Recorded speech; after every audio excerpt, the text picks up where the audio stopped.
Magandang araw mga kaibigan. Pag-usapan natin ngayon ang economic growth ng ating bansa na kung saan ito ang isa sa ipinagmamayabang ng Pangulong Marcos kasama na rin ang kanyang economic team, Secretary Jokno, Secretary Balisacan. Noong SONA ng Pangulo, pinagmayabang niya ng Pilipinas, last year daw tayo daw ang may pinakamalaking economic growth sa buong Asia, 7.6%. At for 2023, sinasabi niya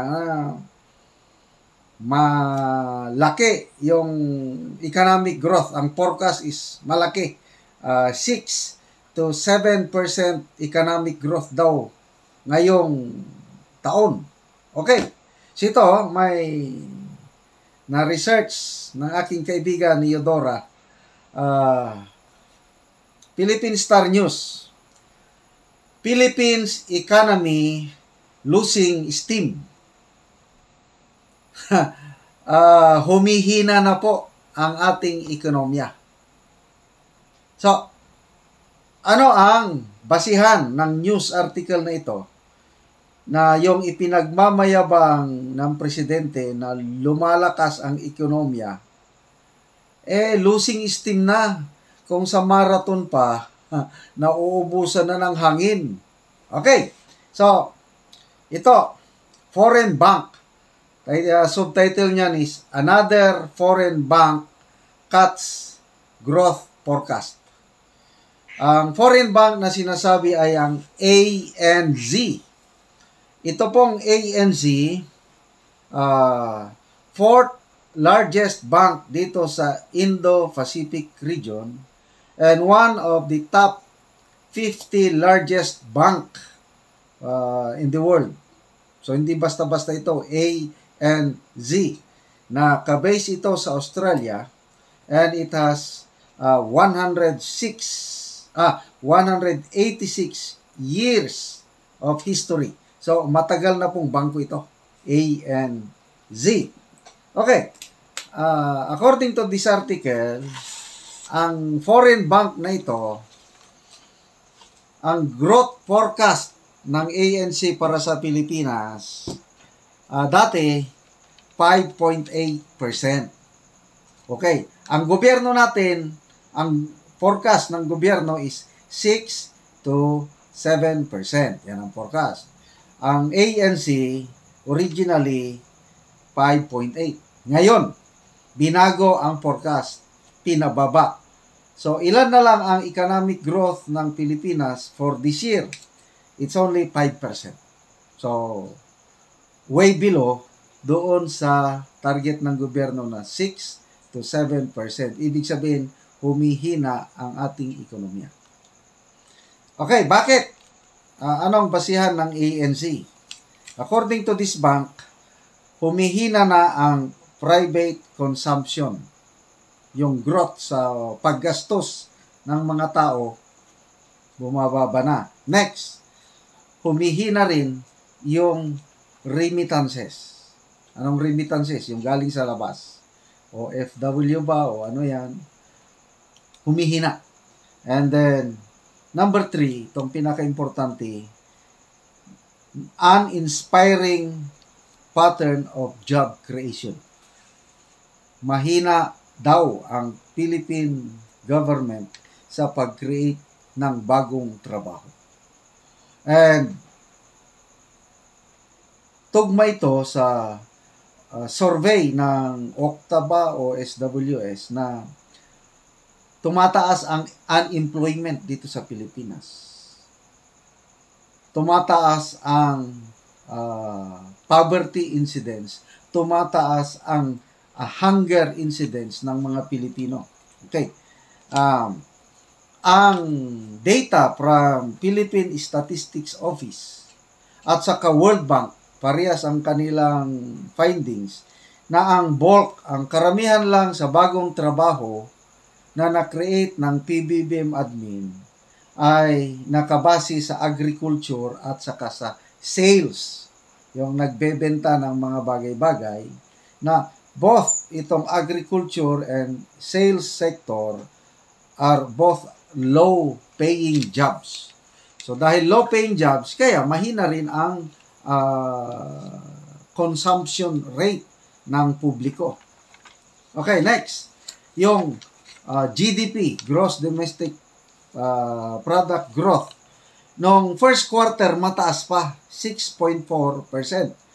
Nung last year, yung pinagmamalaki ng Pangulo, yung last quarter, last year, 2022, 7.6%. Mataas nga naman. Yan ang pinagmamayabang. But ako, hindi naman ako economist. But that is expected kasi nung 2022, biglang nag-die down ang COVID, ang threat ng COVID, nag-open up ang mga businesses, nag-open up ang trabaho, nag-open up ang tourism, maraming nag-open up, dati sarado. Talagang tataas ang economic growth dahil open na ang negosyo. Diba? Normal lang yun. Kaya nung first quarter nung 2023, ganun pa rin, parang bagong open, mataas pa rin 6.4%. From 7.6 to 6.4, mataas pa rin yun. But for second quarter, for this year, 4.3% na lang. Talagang pababa na po ang growth rate, GDP, economic growth rate ng Pilipinas. Kaya, ang average na lang natin ngayon is 5.3%. So, yun po ang analysis ng ANZ. Ang consumption po ng publiko, private consumption, na karamihan daw po utang. Hindi galing sa talagang sariling pera. Karamihan ng utang na nag-reflect doon sa automobile sales.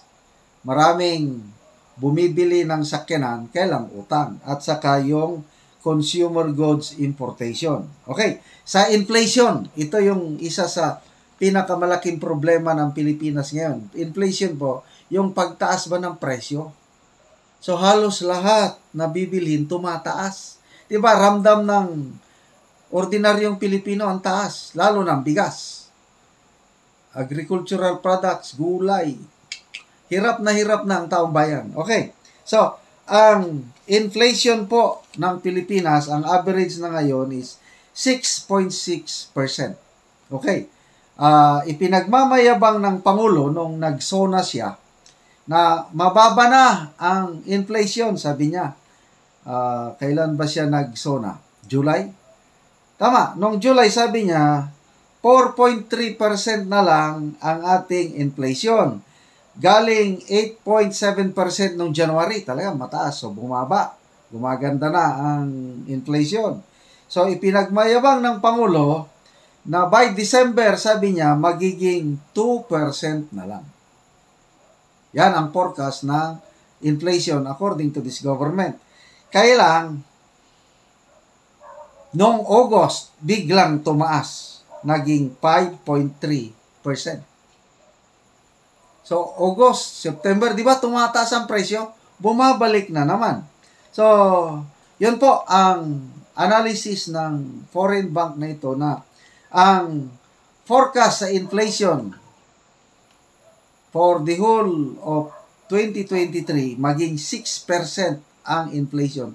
Napakataas pa rin yan. Malaking problema. Okay, next. Exports. Ano ang forecast ng bangkong ito when it comes to Philippine export? Sabi niya, malabo. Very muddy.